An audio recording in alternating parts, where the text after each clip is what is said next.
executive perspective. So please join me in welcoming tonight's keynote speaker, Dr. Lisa J. Brown, Director of the Washington State Department of Commerce. Dr. Brown has served as Director since February 2019. Some of her prior roles include Chancellor of Washington State University of Spokane and member of the state legislature, including 8 years as the first Democratic female majority leader of the Washington Senate. She holds a doctorate in economics from the University of Colorado, Boulder. Dr. Brown's theme tonight will be Washington's economic recovery, helping communities thrive. I think it's fair to say that in many respects, Point Roberts has been trending negatively on the Thrival-meter, probably since 9/11, and certainly impacted badly by the pandemic and the border closures beginning March 2020. So with that, let me hand over to Dr. Brown.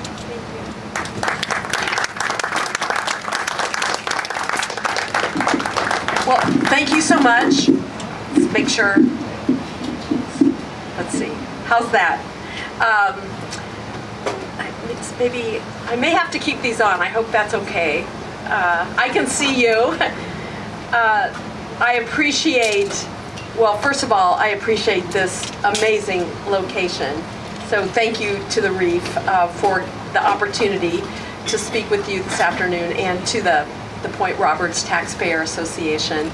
I believe I was originally invited a couple of years ago to come here at the recommendation of Representative Shoemake. Sharon and I have something in common.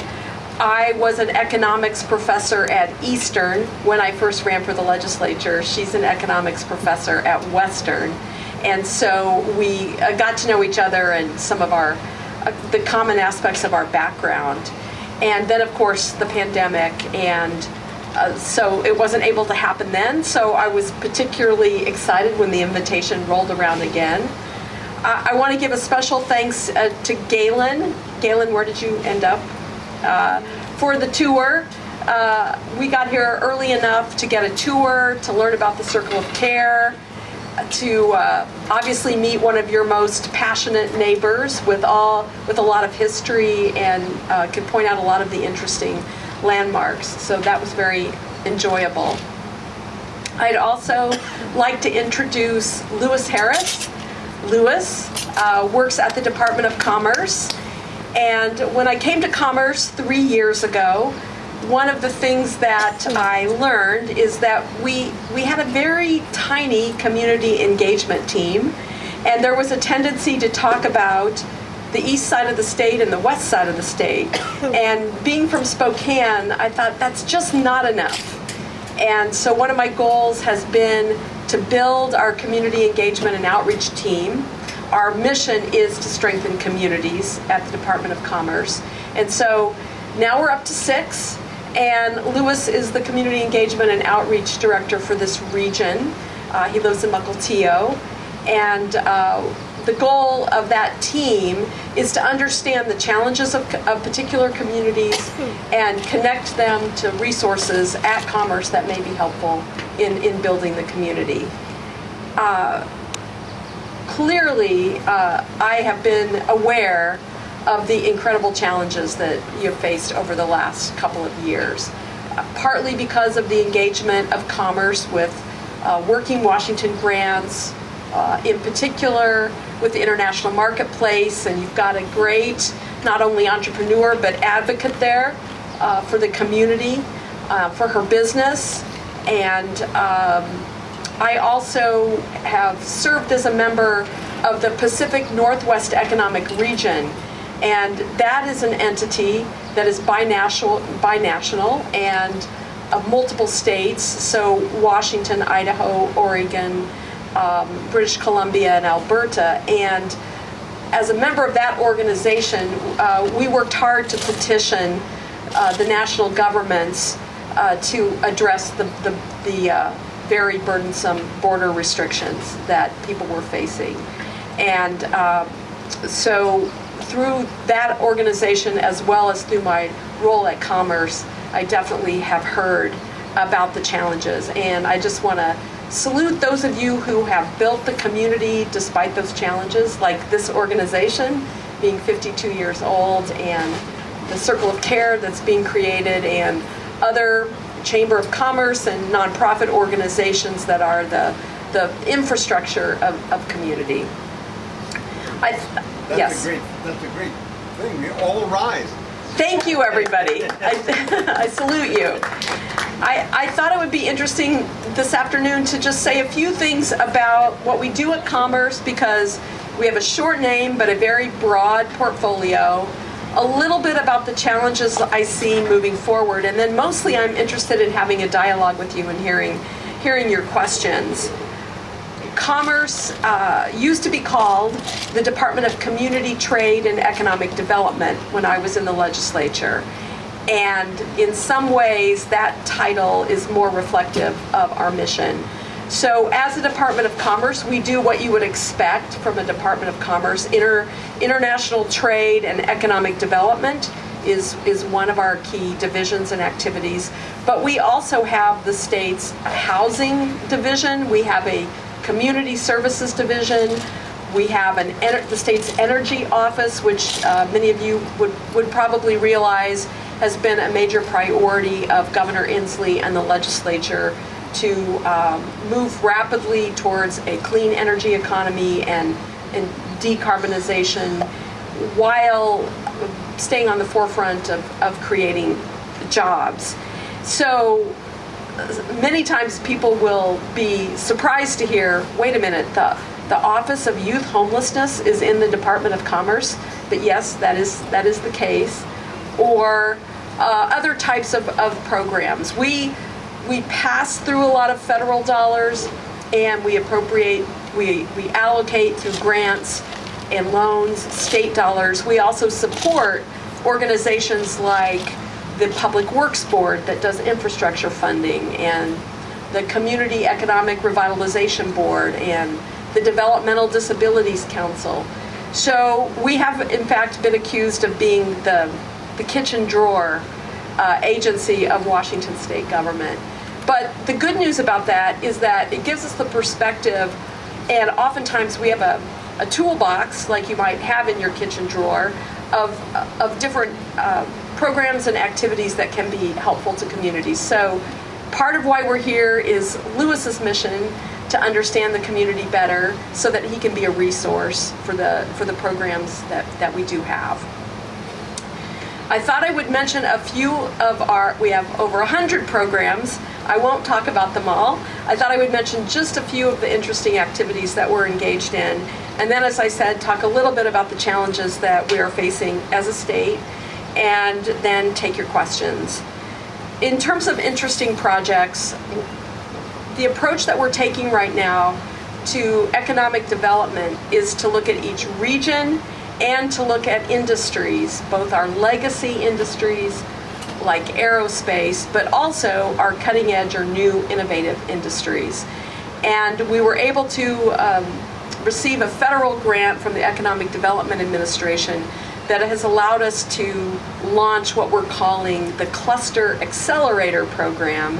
And the idea there is that and it wasn't our idea, it actually has been championed in Scandinavia and Europe, to bring together research institutions, organizations, nonprofit, and business coming together to look at how they can build their presence in a particular industry, what their opportunities are, what barriers they're facing, and then work collectively to address those. And the industry that really got us off the ground in this is maritime. And I thought it would be of interest to you because, in fact, that has been our leading and most successful cluster thus far. We have an organization that spun off of Commerce called Maritime Blue. And the idea there is, again, to support the existing industry, but also to help propel it forward.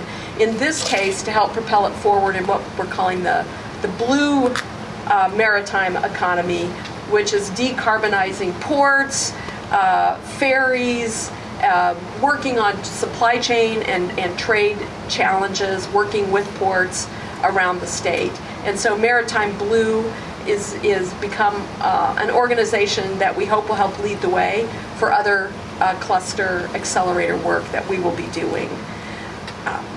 A second interest that I mentioned was that I have served back from the time I was in the legislature, and even back before that when I taught economics at Eastern Washington University and leadership at Gonzaga University, is the Pacific Northwest Economic Region. And that organization is both bipartisan, and it moves its meetings from country to country and from east to west. I think they'll be in Calgary next month. So working on those binational issues that are significant. As well, I serve for Governor Inslee in an organization called the Cascadia Innovation Corridor. And the reason I thought you would be interested in that is because that organization is also British Columbia, Washington State, and Oregon, and it's looking at several issues that we have in common, an interest in the kind of region, some calling it a mega region because of the population growth that is occurring. But one of the major goals and projects of that organization is high-speed rail from Vancouver to Vancouver. So a very interesting major infrastructure project that is being, I guess, very complicated, right, economically and politically, but various entities like Microsoft on the private sector side and the governments of British Columbia and Washington State trying to work together to figure out how a project like that could take place. Finally, we have sector leads at Commerce in, as I mentioned, the traditional sectors like aerospace and maritime. But one of the goals that I had, besides building out our community engagement team, so we were able to go from that initial small east of the mountains, west of the mountains team to now we have 6, and soon I hope we'll have even more. Hiring people that live in communities all over the state, because the best way to strengthen communities is to actually know them and live in them. So we've recently hired 2 people in Bellingham, for example. We also want to be engaged with emerging sectors, and one of the key ones for Washington State is in fact the creative economy. And so we now have a sector lead in the creative economy, and that includes the arts and performing arts and traditional arts and cultural activities. It also includes the film industry. That's where I met one of your residents, I believe, or 2 of them actually, Neil and Ruve McDonough, about a year and a half ago, working on the film Boone, and actually doing quite a bit of the filming of the film in Spokane. When I was in the legislature, I helped to create the film tax incentive, and it's kind of gone along at rather a small level compared to British Columbia and Idaho and some other states. But in the last year, the legislature has seen the significance of the film industry and the creative economy for Washington State, and have expanded the incentive. And we have a very vibrant future ahead of us in making films here in Washington State, obviously in the Pacific Northwest region. I thought I would say a little bit about, economists are pretty well known, as you may know, for, if you ask them how things are going, they'll say on the one hand and on the other hand, which I think led to previous presidents saying, give me a one-handed economist. But in this case, we really are facing a situation in which some of the economic signs say, oh, economic growth is still happening and jobs are still being created, and yet that growth is so uneven across the state and across communities that one of the missions of Commerce has been to try to address a more balanced regional economic growth.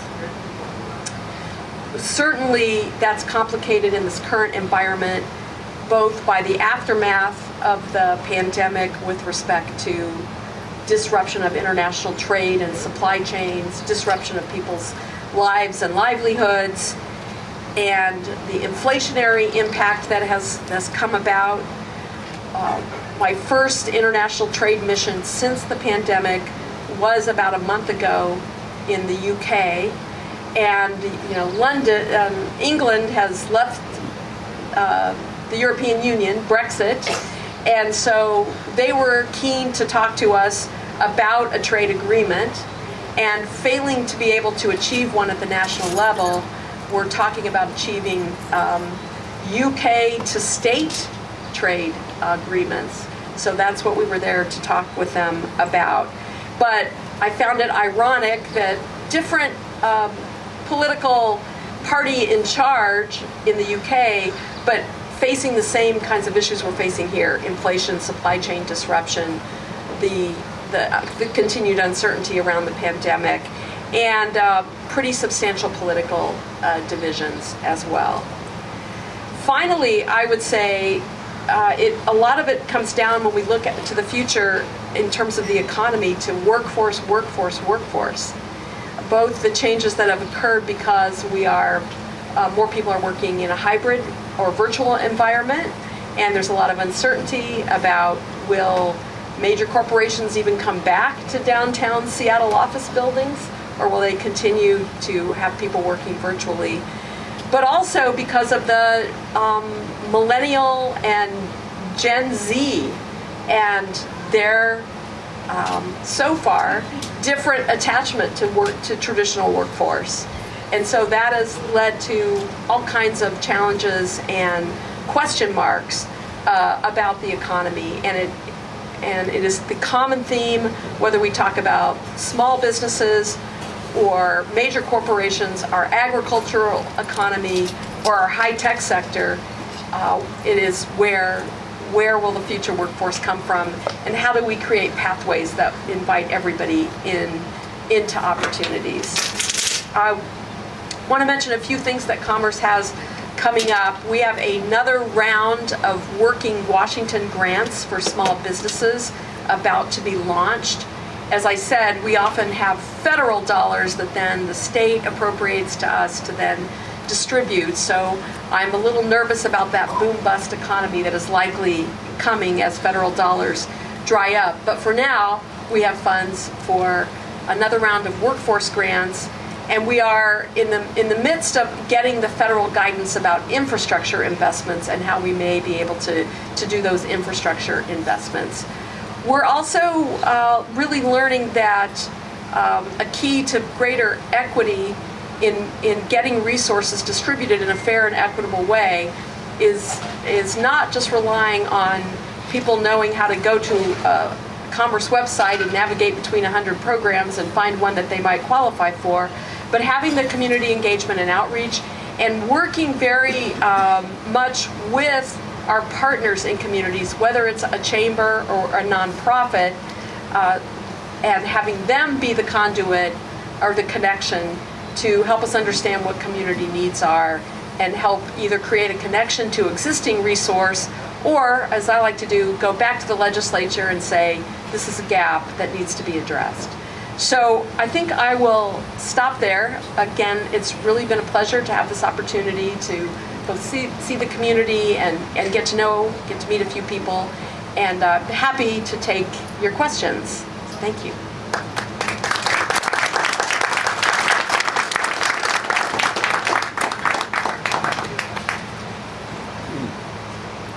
Louis will bring the mic around and Make sure it's turned on. Just Yes. stick my head in here. Let me just once again welcome Representative Shoemake to our meeting. She was sort of pre-welcomed in her absence before. She's here. Thank you for coming. I would point out that Sharon is also a taxpayer. I hope you've joined. I think so. Joined our association. You can see our treasurer later. But she does own property on the point. I hope that's not giving away No, it's fine. any secrets. Okay, so let's take some questions. Hi, my name's Nick Kniske. I own the Reef, and thank you for coming up. Right here, over here. Big Oh, long sorry. guy. Hi, Nick. So, since COVID, business has come back very strong, but my biggest hurdle right now is not enough employees. And I don't see there, in the past, I owned the breakers in both places, and we were, H-2 visas, we were allowed to hire Canadians.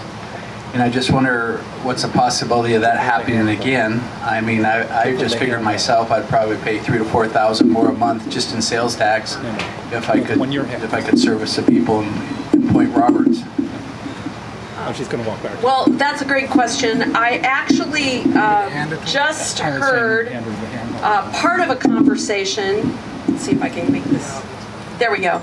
I just heard part of a conversation that Governor Inslee was having, because this is issue, as I said before, it's transcendent around the whole economy. It's certainly dramatically impacting us on the agriculture side. Like the tree fruit industry in central Washington is literally in a panic about the exact same issue.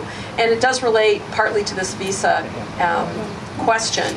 So I think what I'd like to do is say, I don't know for sure what the answer is, but I think understanding if you had a certain ability before, understanding how that occurred and what it would look like, I'm happy to take that back, both to the executive branch and the legislature, to see what the options might be. And I know from my time in my 20 years in the legislature that it's not always obvious where the real barrier is. Is it federal? Is it state? Are there Feds? That's the feds. Well, then, in that case, it would be something where we would petition our senators and congressional delegation, and I would be happy to talk about it directly. For example, with Senator Cantwell, who's the chair of the Commerce Committee. That would be great. Thank you. Great. I'd like to add one thing to that too. Is last time I was here, what was it, like 2 weeks ago? One of the things that came up was workforce housing as well. And so we suggested maybe looking at the Culshan Community Land Trust model, where they own the land and then they build units on it and then they're permanently affordable. And I've been speaking to some folks in mainland Whatcom County, the leader of the land trust, the executive director, some folks on county council, and we're getting some movement in that direction. Government is slow. So we're still continuing to have those conversations, but there is some eagerness, and that might solve part of the problem, although I know what the ask is really is that Canadians can come over and work easily here. But maybe we can make it more appealing, because who wouldn't want to live here? Let me just add on the workforce housing piece. Oh, go ahead. So you have an infrastructure issue before the housing. Okay, so this is not the first time I've heard that either. So the infrastructure piece, presumably there are interesting issues with your county and the prioritization that they put. However, Commerce also does infrastructure funding. So, and not all of it has to come from county. So, again, I think that would be another one to talk about, because infrastructure to then add on, I assume it's both water and probably wastewater sewer issues. We have one. You have the water, but it's the wastewater. Well, so Excuse me, Lisa, in the past, there was a memo Sorry, of, it's hard. I'm over here. there, I see you. There was a memo of understanding with, well, it wasn't the Department of Homeland Security then because it wasn't created. But the memo of understanding was that Canadians could come over here for part-time work at restaurants, for example, and 9/11 killed it. It was rendered moot after 9/11. Oh, okay. So in principle, that kind of thing can be done. And I have no idea what the route needs to be taken to pursue that. But your suggestion about one of our senators, Cantwell, it Yes. would be a good way to go about it. Yeah, absolutely. I think that's a good start. On the infrastructure question, there is a process that happens in the state. It's called the SYNC process. It's a little below the radar. I didn't know about it when I was in the legislature. But once a year in Wenatchee, state agencies come together, ecology and commerce and others, and they take on the issues of a small community. And a small community says, this is our challenge. We need a wastewater treatment plant. And they brainstorm kind of collectively, what are the resources, what are the steps that need to be taken. So I would say that would be another option. And I understand you have limited municipal government, right? So, but we can figure out how to get a representative to this process in Wenatchee at the sync process, and that the purpose of that would be to brainstorm what the resources could be to help solve the problem. I'll just add, yes, we're unincorporated, and pretty sure we're going to remain unincorporated in our lifetimes. So that does raise problems, constraints. It also reflects the fact that we're a small community. But there is a significant flow of money, in normal times at least, that comes to the county by virtue of our peculiar geopolitical status here, and that is that lots and lots of Canadians order items, goods online, Amazon, etc., and have it delivered to Point Roberts address. That's why we have 4 or 5 shipping parcel companies, plus the post office, very busy post office. All of those purchases pay local sales tax, but because we're unincorporated, it goes to Whatcom County. So one of the things that both the taxpayers and the Voters Association have been working on very hard is to try to understand that process, try to quantify it. Even in the absence of being able to quantify it, that seems to be a big challenge. We really want the county, I know this is not your department, but the county to recognize that there's sort of a windfall coming out of Point Roberts and earmark some of it for projects that are identified by our community. That makes total sense to me.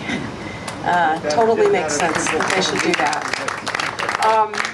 We also have a program called the Small Communities Initiative, and so I'll have Lewis check into that and see if there might be some options there, and some limited philanthropic funds that came about during the pandemic.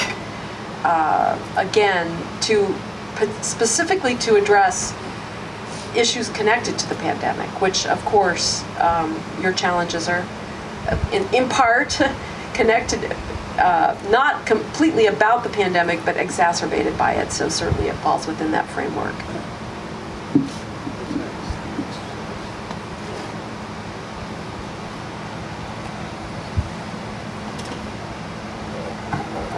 Continuing on with that topic, one of the issues that we have is that we're not part of any economic study within Washington State, border communities, anything at all.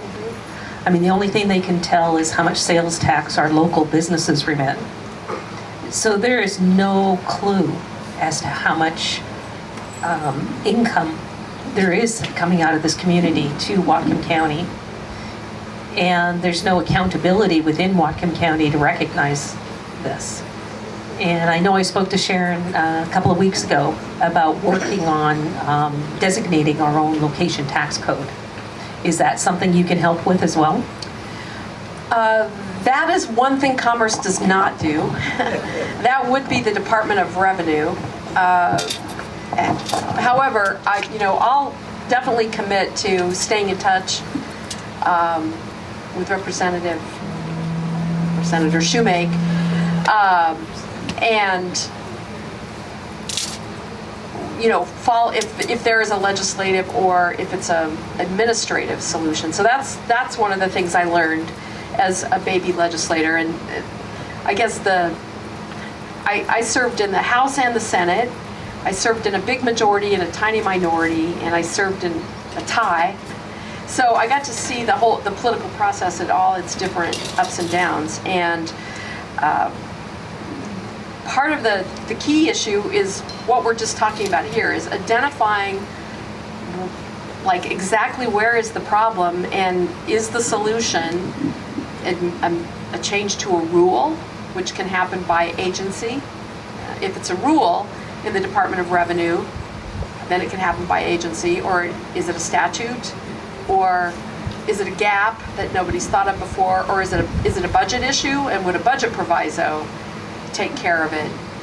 And so a budget proviso, for example, could pay for an economic study. But they wouldn't get anywhere because there's no identifiers for our economy.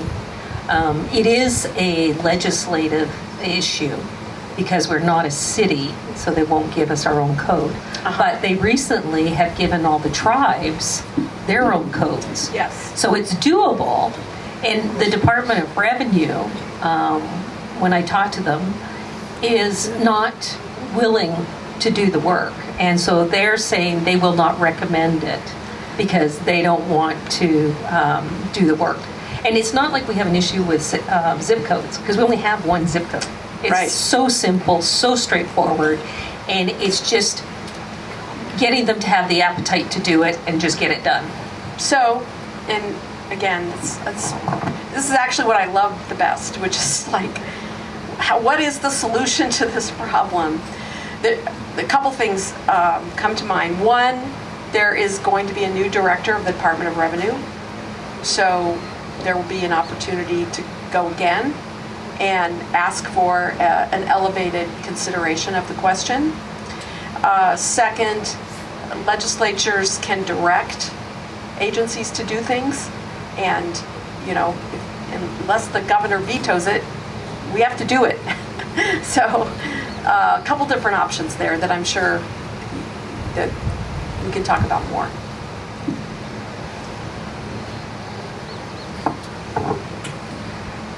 Lisa, hi.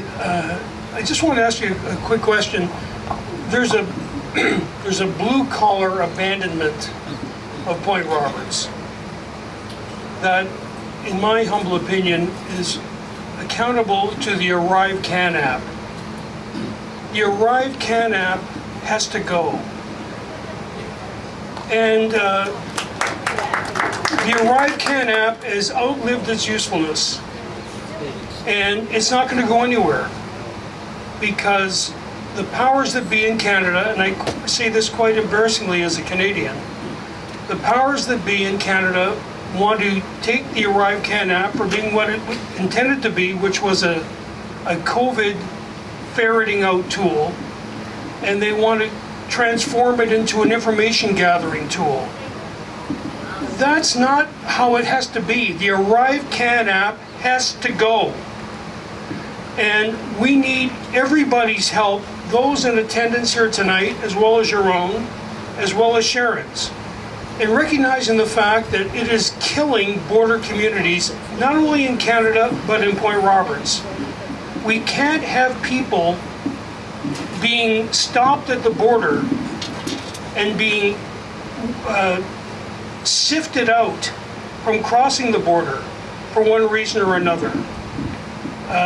I'd like you to take on that pledge, that responsibility, to try and do what you can to make sure that border communities are exempt from this app.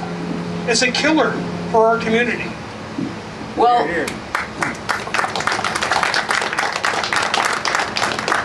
first of all, let me just commiserate a little bit. I've had my own extremely negative experiences with the first version, and that was not due to the app itself necessarily, but more to the rules, where my test results came back inconclusive.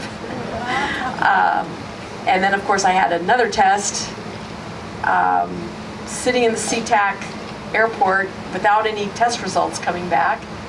And in a catch-22 with my husband, right? Because if he waited for me to go on a later flight, should I prove to be negative, his would have expired. So he had to go, and I had to stay, not knowing whether we would, we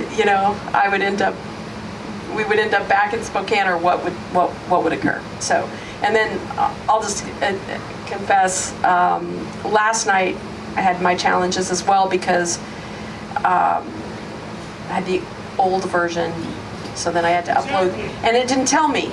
So I was very confused, And,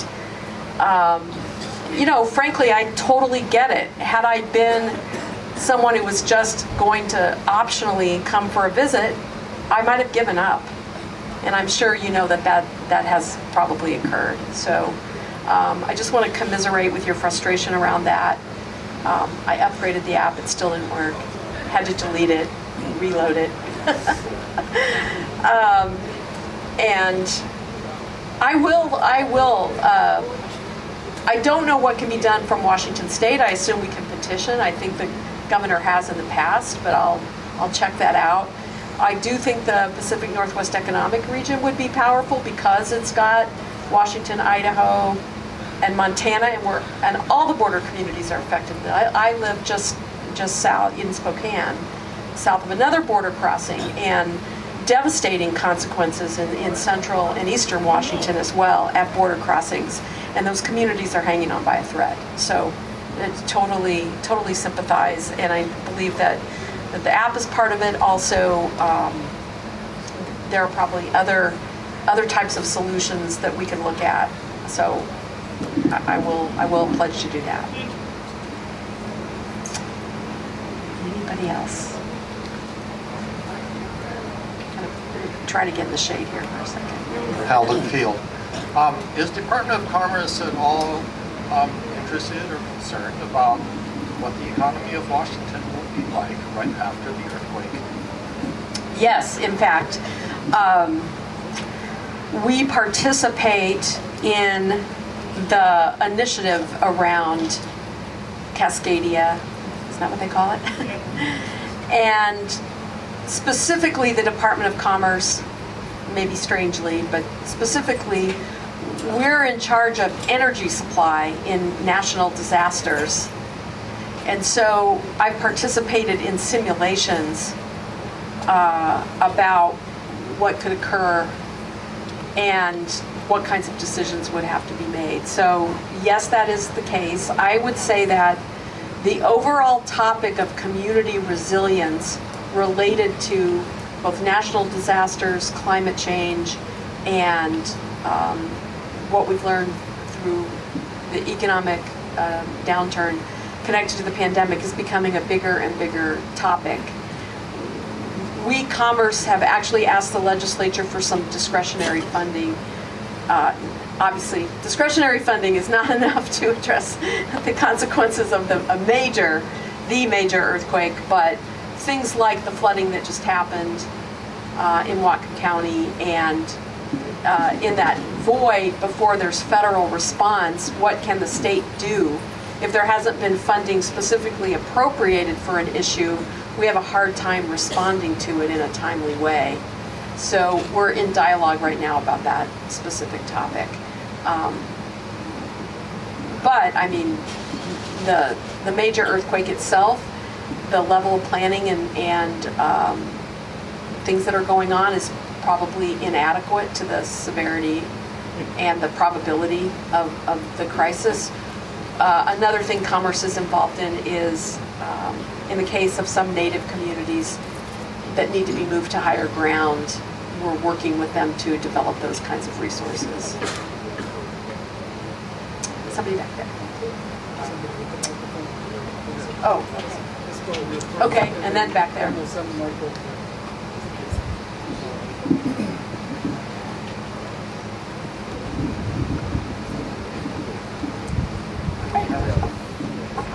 Hey, thank you, Dr. Brown, for coming today, and Representative Schumach from the 42nd. Thank you for, acknowledging us, spending time with us several weeks in a row. And I know you visited people's homes and asked questions of the community, and that's special to us. We appreciate the fact that you know we're here, that you care, and you acknowledge us. And Dr. Brown, my question for you is, so many of the standard models don't seem to apply to Point Roberts. We don't fit the normal mold. We're an isolated community out here, and we're 80% plus Canadian. I'm an American citizen, but I have roots in Canada too. So my question is, could the governor and the State Department of Commerce in some way designate us a special economic zone? I'm thinking like a peace and prosperity zone, an example for other parts of the country where international trade is acknowledged as a very significant part of both economies, especially here. It would benefit America, it would benefit Washington State if the border could be a little more porous. And if some of the revenue generated locally could stay locally. I don't know how we would exactly administer that, but you as someone with an economic background and a history in numbers and a history of public service might be able to come up with something, and we would love to be a showplace for that. I think Point Roberts has the potential, it has the will. We buckle down, we survive, but it just seems to me like we could use a little leg up, and Department of Commerce from the state would be a great place to start and make us a showplace. We would love to do that. I think what you're asking is something that is possible. A creative solution is possible.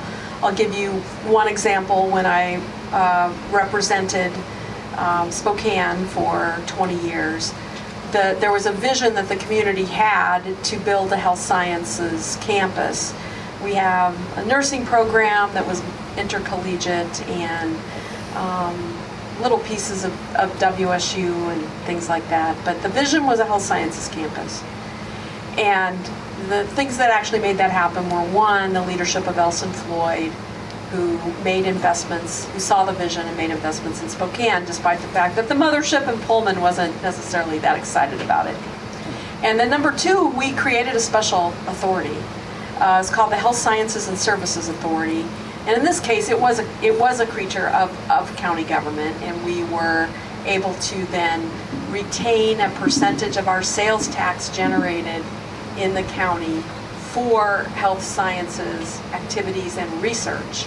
And it became a nucleus of being able to recruit some of the faculty we needed that many steps down the road ultimately resulted in the Elson S. Floyd College of Medicine, second public medical school in Washington State.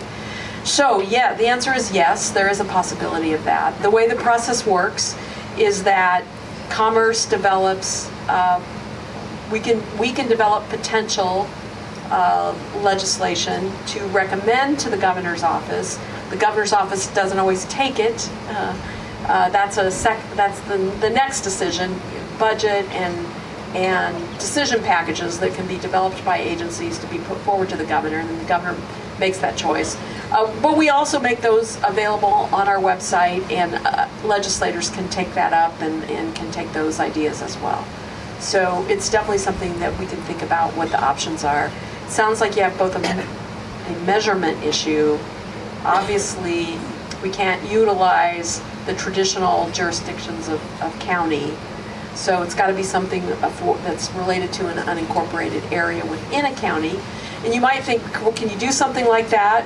You can. I mean, since the beginning of the county system, Spokane County has had 3 county commissioners, and our state legislator, Marcus Riccelli, passed a bill in the state legislature so that we could have 5 county commissioners elected by district instead of the whole county, and so we could have representation for specific districts within the county.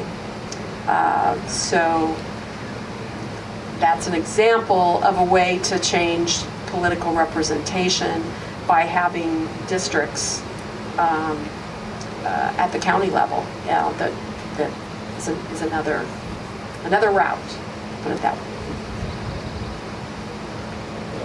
Hello? Oh, Hi, Judson Merrill.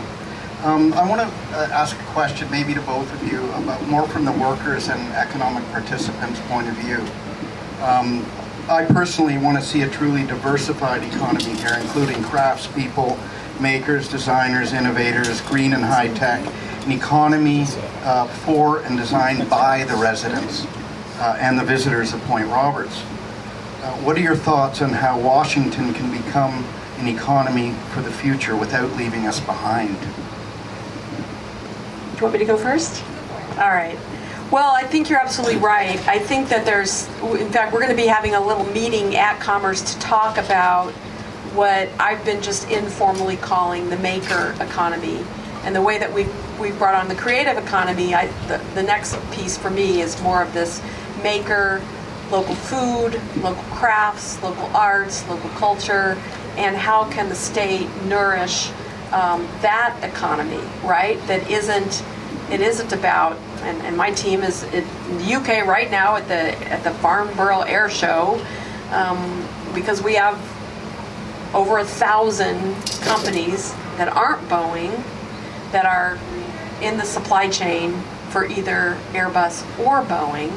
So we have an aerospace industry with companies actually across the whole state, not just in Everett and Renton.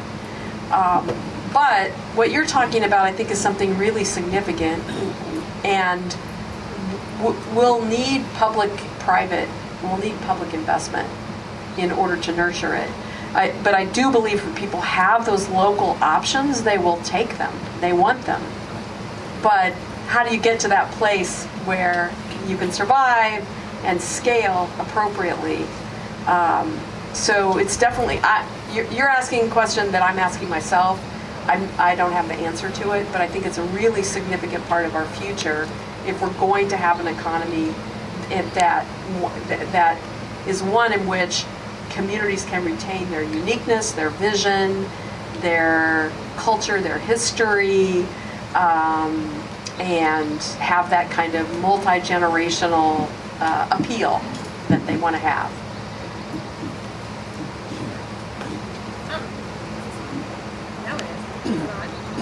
Yes? Okay. So thank you. That was a great starting point. And just listening, I'm getting ideas about what we can do. So we have started discussing about the DOR code. The first time Arthur and Louise brought it up to me, I was new in my job and I didn't know exactly what to do. But I think what I'm going to do is I'm going to try and get a study through to kind of force DOR to do that, to figure out what that location code would look like. And maybe there could be a percentage of that devoted towards local purposes. And we'd need some sort of local planning, because every time someone from Whatcom County comes up and has an idea, y'all shoot it down, which is fine. You're allowed to do that.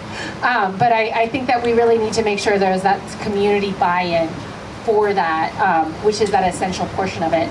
I also think that again, the community should tell me more about this.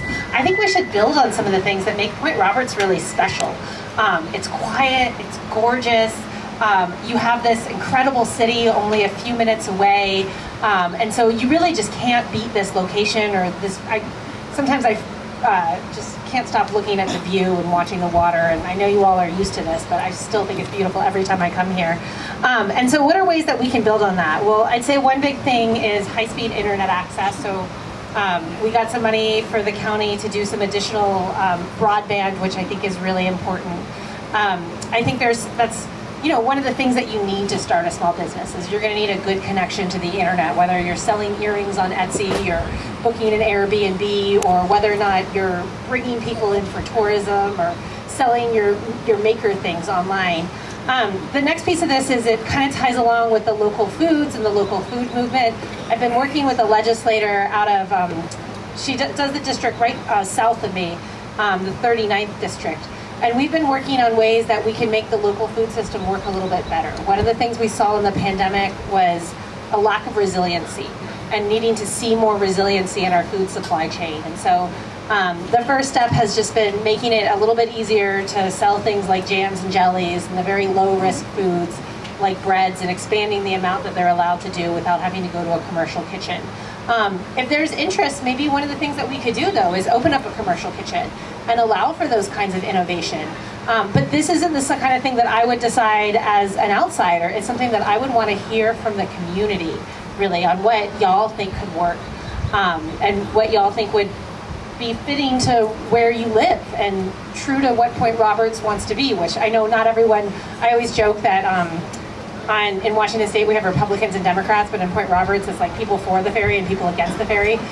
It's just very different divisions here and different ideas of what Point Roberts looks like. But I do think there are some things that tie us together.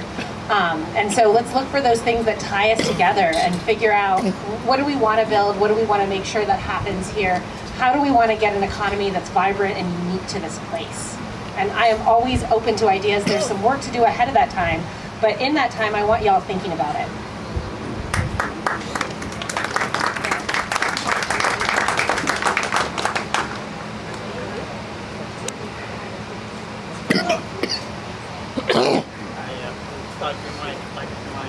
Turn it off. I thought you might like to know that DU got national championship for the 9th time. Yeah. DU is just down the road from Boulder Junior College, University of Denver. Yes, Denver. I have a real estate He's office. referring to my roots, my Colorado connection. This town is in need of a build it and they will come situation. Several years back, a couple came into my office across the street and said, "Where is Point Roberts?" And I said, "Well, this is Point Roberts." They said, "We are visiting friends in Vancouver," and they said, "While you're in Vancouver, you have to visit Steveston, the fishing village of Steveston, and you have to visit Point Roberts." We were in Steveston yesterday, and now where is Point Roberts? So I started thinking about it. How do we compete with Steveston? You know, it's the same age we are. So I thought, now we need something to attract people here. We need a name, we need a romantic draw. So I thought, well, we could call this Whale Bay Village. It's 130 years old. And so we had a whale up here. We were Whale Bay Village for a few years, and that sort of worked. I went to the Port of Bellingham and made a presentation stating that we needed a fishing pier for children here.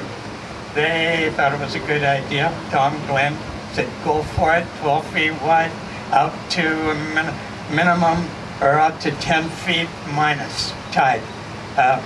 Tom has his name on a street in Bellingham now.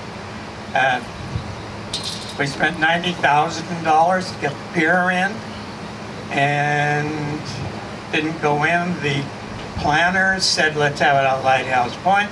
The man who owns the cannery down there said it should be down Lighthouse Point. So some pilings were driven in, and some wooden,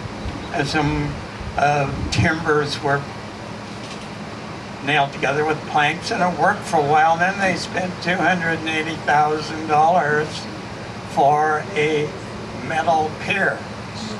Well, the swells start at Campbell River, and by the time they get here,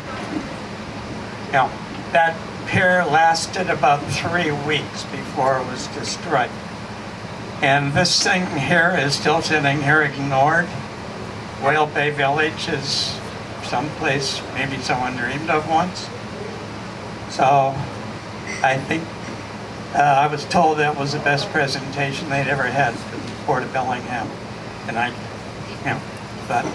probably was. And so there. Well, let me ask a uninformed question. Does Point Roberts included within the Port of Bellingham's? Well, ports have so much flexibility and they have so many tools in their toolbox.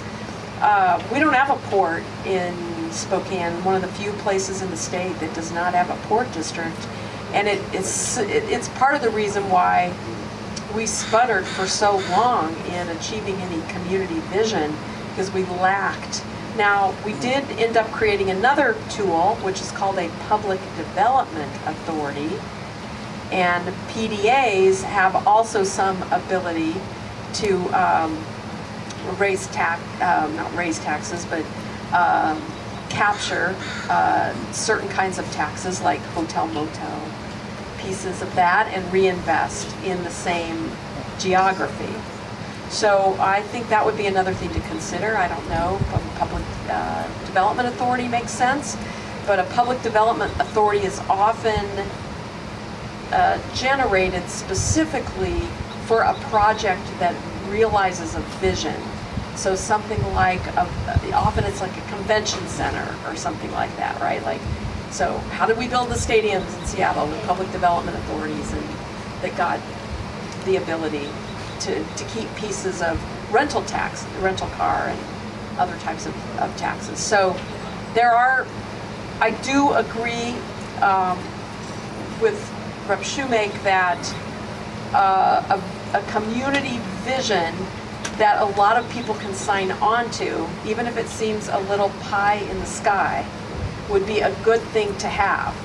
Because my experience over 30 years in Spokane, finally culminating in the medical school, was that there were just little pieces of it that had to happen before the momentum started to pick up, like the snowball rolling down the hill. And when you're doing each piece of it, you don't necessarily see it. Like, I got funding for a pedestrian bridge across the Spokane River. And people were like, but wait, that's abandoned rail yards and it's a bridge to nowhere. And you can imagine, some people were not very happy about that. Now it's an amazing place called Kendall Yards, and there's a loop bike and ped loop that you can do.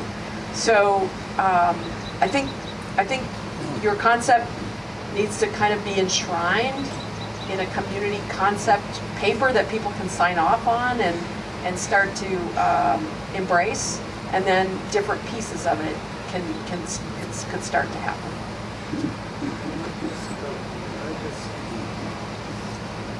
Probably have time for one more.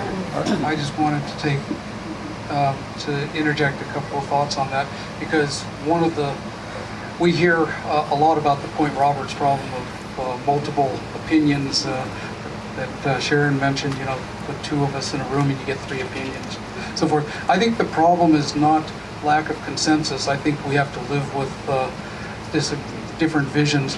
What we have is a problem of lack of decision making, and as an unincorporated community without democratically elected representatives, it's difficult to make decisions which, even if you don't agree with, you're sort of obligated to accept. Of course, these days we don't always accept any decisions, but hopefully.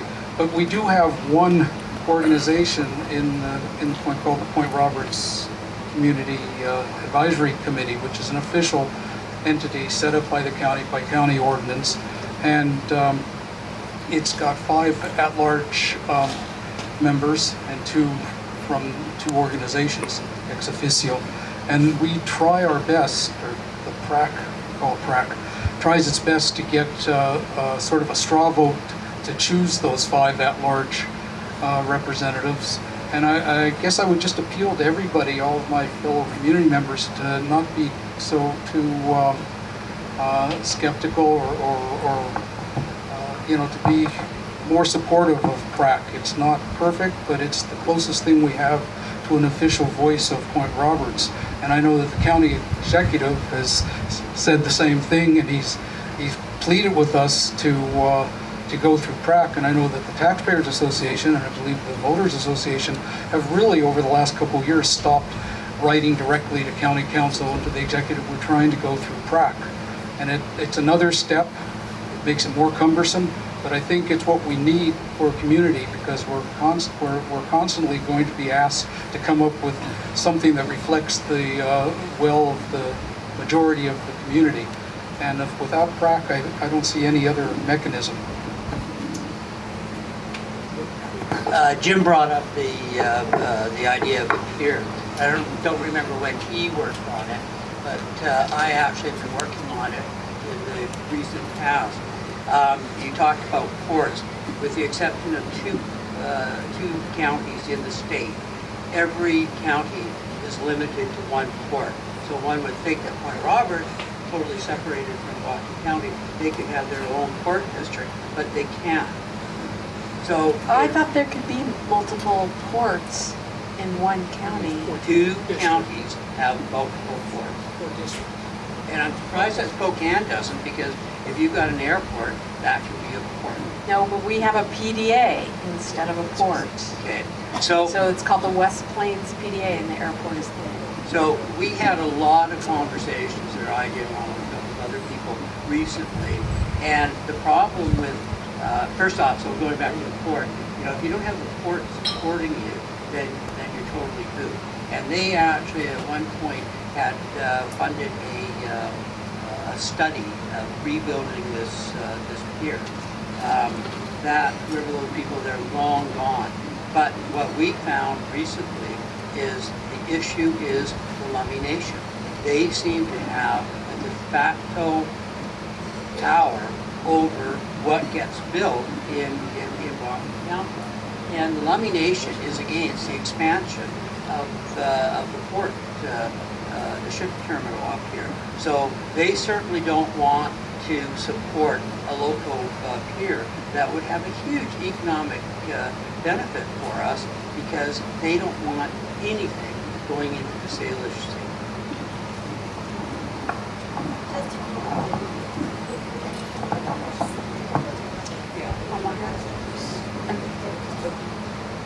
Make this the last one? Yeah. Hi, Dr. Brown. You could call me Lisa. Okay. I'm Elizabeth Mason. Just adding on to what Jim Julius said, why should people come here? We need an attraction, and a lot of time, energy, and money was spent into developing a lighthouse, a beautiful design at Lighthouse Park. And that would be one way we could start. If you have a lighthouse, it could incorporate bookstores and cafes, and it could grow from there. And we had trouble with Whatcom County. They vetoed it down, so maybe you can help us with that. And Mark has all the documentation, and they did this for years and years, and it would be ideal to have a lighthouse, a real beautiful romantic lighthouse at Lighthouse Park. Can you help us with that, ladies? I don't know the dynamic behind that. So the county turned it down because? They were afraid of the maintenance costs. The costs. Well, the proposal was that the private association, Lighthouse Association, would build it, pay for it, and then hand it over to the county, which would be in Lighthouse County Park, and they would have responsibility for it in perpetuity. We had the permission. Is the park a county park? Yes, and we had permission of the agreement of the U.S. Coast Guard to move their navigational light into our proposed structure, and we had a pledge of $500,000, which should have been enough to build the thing, and if it wasn't, at least to have a super match for a grant. And in the end, the former county executive, Jack Louse, basically announced that he was against building anything that had future costs. It was the most unimaginative, unsupportive response we could have gotten. Well, I don't think this will necessarily make you feel better, but it's not the only situation that I've been working on that's similar to this. Some of you may have seen the sculpture as you go through Vantage of the ponies. It was done by David Govadair, sculptor in Spokane, that passed away recently. And the sculpture is incomplete because originally it was there's to be a basket, and it's like a father releases the ponies. And completing the sculpture there's funding to complete the sculpture, but the county doesn't want to take on the costs of maintaining the area. So again, it's an issue of government incentive, and the two ways you go, if you can't work with this, if this government jurisdiction is a block, is you either create a sub-entity like a public development authority, or you go to the state and have the state Parks and Recreation Department assume the costs in the park, or the costs of one thing in the park, or something like that. So those are the kinds of, this has been the most interesting question and answer session that I've had in a long, long time, because these are not softball questions that you're dealing with. They're very fundamental to what is both the strength and the weakness of our particular form of government. There's a lot of flexibility and a lot of routes, but there it can be incredible barriers when you fall into a gap, like apparently you have fallen into. So I will say though, nothing beats I'm biased obviously, but nothing beats good representation at the state level, because you have that ability to maneuver between the federal and the local, and there are different routes, budget provisos. Okay, you can't do this because we don't know the number. Well, let's study it then. It takes a while sometimes to go that route, but I see the potential here, and I see the will and the desire to make this happen. So I just want to encourage you to keep exploring these different options, and I'm feeling myself optimistic that some of them will come through, and that I will come back here and visit you, and we'll have some successes to celebrate. And I'll look forward to that. Well, Lewis will be back. Lewis will be back. He has my card. Okay, with that, let's thank Lisa for coming. Also thank Sharon for joining in. And I have one final duty here before we conclude this part of the meeting, and that is to thank the director for coming, and once again, and to present you with a book, the Point Roberts Backstory, signed by the author. Mark Swinson is a local treasurer, historian. I think you'll find it exciting, enjoyable. And my husband will now be very excited to come back. Thank you. Thank you. Thank you.